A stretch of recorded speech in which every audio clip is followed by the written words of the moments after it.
welcome to another brand new edition of T Watches a Scary Movie. My name is T, and of course, we are talking scary movies. I appreciate you tuning in for another brand new edition. Remember, new episodes go up every Wednesday night at 8:30 p.m. Mountain Standard Time, and the best way to keep up to date with not only the Wednesday night episodes, but the other reviews that I put up all throughout the week is to get subscribed to my link tree, which is linktr.ee/T Scary Movie. If you get subscribed, not only will it get you access to my YouTube page for the video versions of the show, but it'll link you to your favorite podcasting platforms for the audio only versions of the show as well. In addition, you get access to my TikTok for my horror videos that I'm putting up, and to my Letterboxd page for the written reviews I'm putting up of all the new movies that I am talking. And folks, you're gonna want to get subscribed because I have so much fun stuff coming out for you, including tonight we are talking Doctor Jekyll, which is available to rent and purchase on digital platforms in the UK beginning March 11th. It's going to be over here not too long after that, but you're going to want to stay subscribed. So we're going to go ahead and just jump right on into things. I got a chance to catch out an early screen of this film, and most of y'all should recognize the story of Dr. Jekyll and Mr. Hyde. This is a classic story about a man who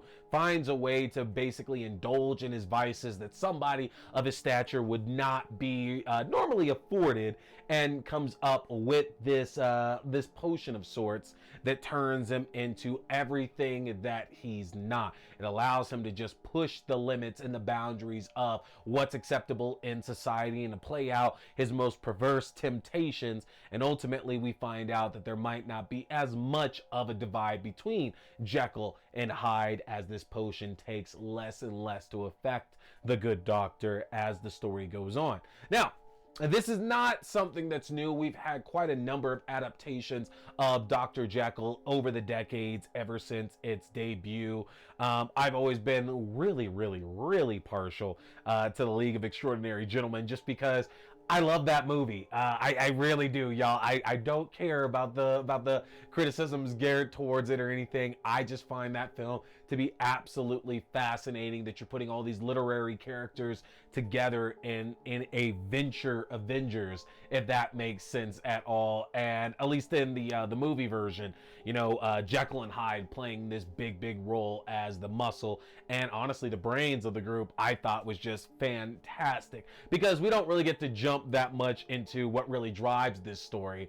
But I digress. You know, that I know a lot of different Jekyll and Hyde adaptations, and I was incredibly interested in this one because it's being done, it's being distributed by Hammer Studios. And if you don't know Hammer, they are one of the leading production companies out there of horror of the last, like, I don't know how many decades of this point. But if you're thinking of classic horror and you're thinking of like the big bads that we know of, the Draculas, Frankensteins, and so on, this is the company that definitely were putting those ones out. And so that already attracted me. But more so than that, the fact that Suzy Eddie Izzard was starring in the role of Dr. Nina Jekyll and Rachel Hyde had me very much interested in this as well too, because if you've seen Izzard's work in a lot of other films, but I like to kind of pinpoint Izzard's work in Hannibal as this serial killer. And the killer that Izzard played in Hannibal was always very interesting, just for the fact that there was this there was this viciousness to the character, and I believe it was Dr. Gideon, I want to say, was what the character's name was. But there was this quiet viciousness to the character, to where we see all these brutal things that Gideon has done to, like, the victims placed in Gideon's path. And you know, when we actually get to see Gideon in action and see what ultimately is going to be, what's going to be the end result for Gideon having tangled with Dr. Lecter, it's a very fascinating role for Izzard, because the role really is played so reserved. And not that that has any basis at all here with Nina or Rachel in Dr. Jekyll, but it is very interesting, because for those that are familiar with this character's like story and this character's history, again, the idea is that Hyde gets to be the person out there doing all these things that Jekyll just wishes that they had the ability to do. The Jekyll is so proper and won't allow themselves to really indulge in all the vices that normal people have. And the normal people, you know, vices or not, have some sense of sensibility and control over, and Hyde just takes that to the absolute limit. And in our story, we then introduce Rob, played by Scott Chambers. And Rob is this character, this young man who's looking for a fresh start in life. He's just getting out of prison. He lives with his brother. He doesn't have a lot of options at all. And his brother sets him up with a job assisting Dr. Jekyll at her home, who's looking for a live-in assistant, basically, to help around with even the most remedial and like just the most like bare bones stuff that you need somebody to do at your home. And of course, while Rob thinks that this is just a normal job that will help him get a chance to see and spend time with his daughter, who's very much in need right now, it turns out that there is something more sinister at foot from both sides, both for the reason that this job was set up and on Nina's side for wanting an assistant in the first place.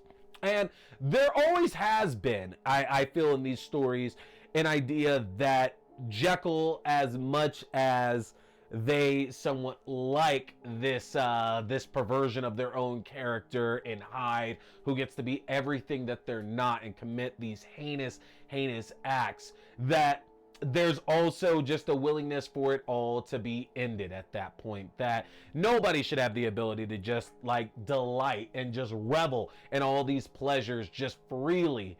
And there's always got to be a consequence to it. And we get to see that. And we've seen that in previous works there, because Hyde obviously takes everything to the max. Doesn't matter what that vice is. And of course, in these stories, those vices eventually escalate to things like murder and sexual assault, which are, you know, the most heinous things that one could think of. But that's really the way that a lot of perversions work in real life. And, you know, you have to be careful, because I think a lot of people could like constitute or put the two together of perversions with like kinks or fantasies, and they're very, very different, because I think a kink or a fantasy, you have more control and you have more of a semblance of you know, I've said control, but more realization about what you're doing and what you're engaging in. With perversions, you know, the problem is that they just have to keep escalating and escalating and escalating, that what you've done before just doesn't really fit that desire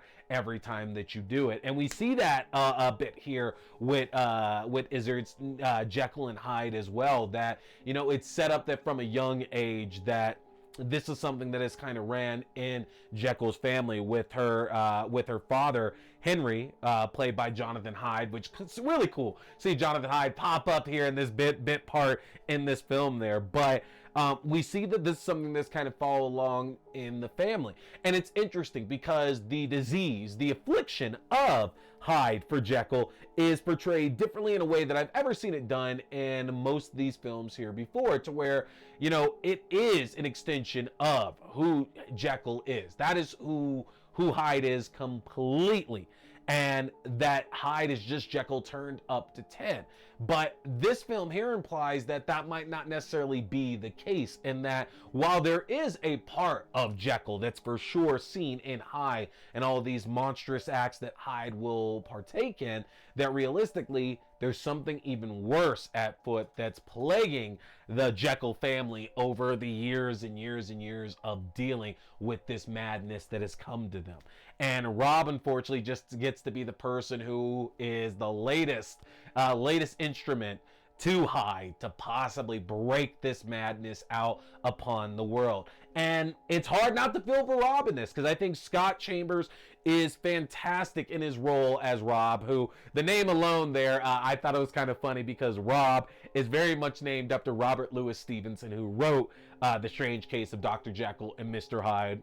And Rob is a very sympathetic character in this story, because typically in a story like this, you might expect that our protagonist, our hero, the flaws that they had are going to lead to more issues down the line. And while they do with Rob, they don't lead to the same problems that you would likely expect. And I like the fact that the movie for sure didn't give us the obvious path that they could have gone with this character. I think that Izzard's interactions with Chambers throughout the film are really what drive this story, because you're waiting the entire time for something to kind of break, something to kind of just pop through, to snap out. And while there's not much in the way of like jump scares or anything in this film, I do think that it is such a sad, tragic story on both sides for what these characters want, and that they have a need for each other. And unfortunately, that need for each other is also what ends up causing the problems for both of these characters throughout this movie. It's a great way to adapt the Jekyll and Hyde story, and you are getting something new out of it while you're still mixing it with a lot of the familiarity that we might have from various incarnations over the years. So you're definitely going to want to go check this out, and I'm curious, let me know in the comment section when you get a chance to see it how you felt it ranked up against a lot of the other adaptations of the classic Jekyll and Hyde story, because I do think that this one offers something different and new for those of us that are not looking for the same old story told the millionth time over. So check it out. Again, this is coming to your digital platforms March 11th for everybody living in the UK. It'll be over in the US not too long after that. But when you get a chance to check that out, let me know in the comment section exactly what you're thinking, and make sure to like this video if you're liking the movie as well too, folks. But that's gonna do it for me tonight. I appreciate you tuning in for another episode. Hit that subscribe button and I'll be back with more great reviews for you. Folks, my name is T. We've been talking scary movies. Stay scared. Hey everybody, looking for a great way to stay up to date on horror news, as well as read the best of articles on anything scary out in the world right now? Then you need to head over to the Fangoria shop and get yourself a subscription. If you go to shop.fangoria.com/AXDEW, you can use my own personalized 20% discount to save 20% off on Fangoria magazine subscriptions, as well as 20% off any other items in their fantastic shop. This is a great deal. If you've ever been wanting to get yourself a subscription, now is the time to do so. Head to shop.fangoria.com/AXDEW.